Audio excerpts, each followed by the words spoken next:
ये स्रोत युवल नोआ हरारी के विचारों को समझाता है। उनके अनुसार आर्टिफिशियल इंटेलिजेंस और बायोटेक्नोलॉजी मानव इतिहास की कहानी को एक बड़े मोड़ पर ले जा रही हैं। पहले की तकनीकी क्रांतियां हमें सिर्फ बेहतर औजार देती थीं, लेकिन आज की नई तकनीक ऐसे स्वतंत्र सिस्टम बना रही है जो खुद निर्णय ले सकते हैं और अपने ही कोड को बदल सकते हैं। ये बदलाव पारंपरिक मानव कामों को खत्म कर सकता है और इस बात को चुनौती दे सकता है कि हम पृथ्वी के सबसे बुद्धिमान प्राणी हैं। हरारी चेतावनी देते हैं कि हमारे पाषाण युग के दिमाग इस तेज और घातीय बदलाव के लिए तैयार नहीं है। हम अक्सर बुद्धिमत्ता और समझ बढ़ाने के बजाय शक्ति हासिल करने की दौड़ में लग जाते हैं।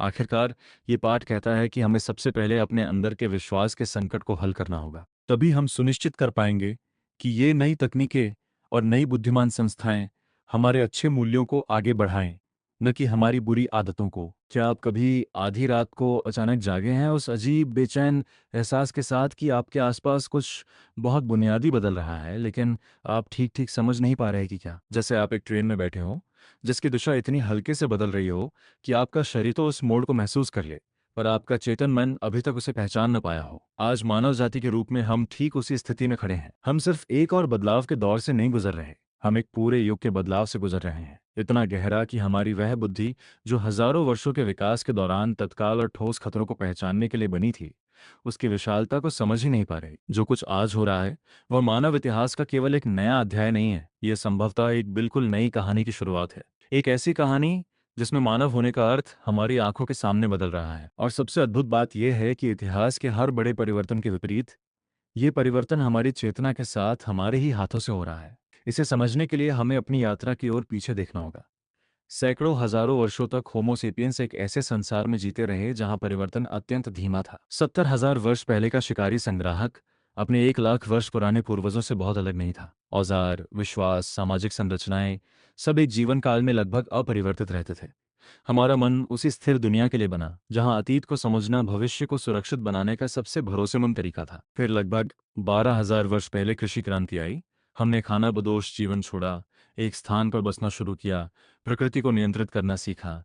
हमने पौधों और पशुओं को पालतू बनाया, शहर बनाए, जटिल समाज बनाए। फिर 18वीं और 19वीं शताब्दी में औद्योगिक क्रांति आई। पहली बार तकनीकी परिवर्तन एक ही जीवन काल में स्पष्ट दिखने लगा। भाप इंजन, कारखाने, रेल मार्ग, मानव समाज की गति और संरचना बदल गई। फिर भी इन सब परिवर्तनों के बावजूद मानव होने की बुनियादी परिभाषा लगभग वही रही। हम जन्म लेते, सीखते, काम करते, परिवार बनाते और मरते, जीवन चक्र पहचानने योग्य ही था। लेकिन अब हम एक ऐसे परिवर्तन की दहलीज पर हैं जो गुणात्मक रूप से अलग है। अब हम केवल अपने बाहरी वातावरण को नहीं बदल रहे, हम स्वयं को बदलने की प्रक्रिया में हस्तक्षेप कर रहे हैं। जैव प्रौद्योगिकी, नैनो प्रौद्योगिकी, कंप्यूटर विज्ञान और विशेष रूप से आर्टिफिशियल इंटेलिजेंस ऐसी संभावनाएं खोल रहे हैं जो कुछ दशक पहले विज्ञान कथा जैसी लगती थीं।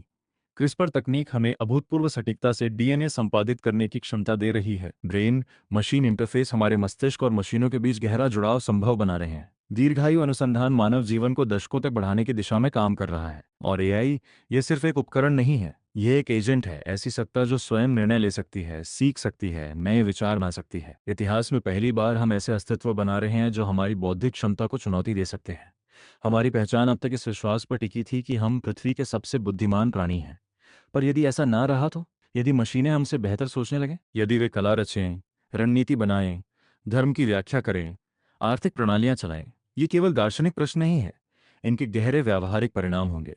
हजारों वर्षों तक काम केवल जीविका का साधन नहीं था, वह हमारी पहचान, सम्मान और उद्देश्य का स्रोत था। अब हम ऐसे भविष्य की ओर बढ़ रहे हैं जहां पारंपरिक श्रम का बड़ा हिस्सा मशीनें अधिक दक्षता से कर सकती हैं। क्या यह समृद्धि और अवकाश का युग होगा, या गहरी असमानता और अनुपयोगी वर्ग का? जैव प्रौद्योगिकी हमें और भी कठिन प्रश्नों के सामने खड़ा करती है।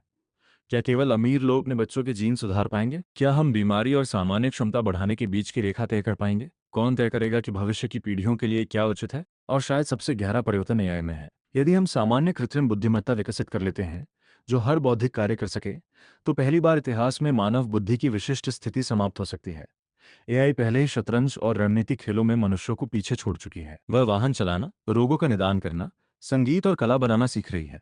यदि यह प्रगति घातीय रूप से जारी रही तो आने वाले दशकों में हम ऐसे स्वायत्त एआई सिस्टम देख सकते हैं जो अपने लक्ष्य स्वयं निर्धारित करें और स्वयं को लगातार बेहतर बनाते रहें। यह हमें अस्तित्वगत प्रश्नों के सामने खड़ा करता है। मानव और उन्नत एआई के बीच संबंध कैसा होगा? साझेदार, प्रतियोगी, सृजनकर्ता और सृजन, या कुछ बिल्कुल नया? हमारी समस्या यह है कि हमारे पास 21वीं सदी के उपकरण हैं, लेकिन पाषाण युग का मन। हमारा जैविक अलार्म सिस्टम तत्काल खतरों जैसे बाढ़ या युद्ध पर प्रतिक्रिया देता है, पर जलवायु परिवर्तन, परमाणु युद्ध या असंतुलित एआई जैसे खतरे धीरे धीरे अमूर्त रूप में आते हैं, इसलिए हम उन्हें उतनी गंभीरता से नहीं लेते। हमारी जनजातीय मानसिकता भी वैश्विक सहयोग में बाधा बनती है, जबकि जिन तकनीकों को हम विकसित कर रहे हैं वे पूरी मानवता को प्रभावित करेंगी। सबसे बड़ी चुनौती यह है, क्या हम अपने सीमित विकसित मन से ऊपर उठकर उस भविष्य को बुद्धिमानी से संभाल पाएंगे जिसे हम स्वयं बना रहे हैं? इसका कोई आसान उत्तर नहीं है। हम अनजाने जल में नौकायन कर रहे हैं, लेकिन दिशा के कुछ संकेत हैं। हमें अपनी संज्ञानात्मक सीमाओं को समझना होगा। हमें ऐसे संस्थान बनाने होंगे जो हमारी व्यक्तिगत कमजोरियों की भरपाई करें। और सबसे महत्वपूर्ण, हमें यह तय करना होगा कि मानव होने का कौन सा हिस्सा हम हर हाल में सुरक्षित रखना चाहते हैं। तकनीक तटस्थ नहीं है, वह हमारे मूल्यों को दर्शाती है। यदि हम शक्ति को सर्वोच्च मानेंगे तो हमारी एआई भी शक्ति केंद्रित होगी। यदि हम विश्वास, करुणा और सत्य को महत्व देंगे तो हमारी रचनाएं भी वैसी ही होंगी। भविष्य पूर्व निर्धारित नहीं है, पर वह अपने आप भी बेहतर नहीं होगा। हमें केवल तकनीकी परिवर्तन के निष्क्रिय पात्र नहीं बनना है, हमें उसके सक्रिय निर्माता बनना है। हम सचमुच इतिहास के सबसे गहरे संक्रमण काल में जी रहे हैं। यह डरावना हो सकता है, लेकिन पहली बार हमारे पास अवसर है अपने विकास की दिशा को सचेत रूप से चुनने का। हम कौन सा भविष्य बनाएंगे, ये प्रश्न हमारे युग को परिभाषित करेगा।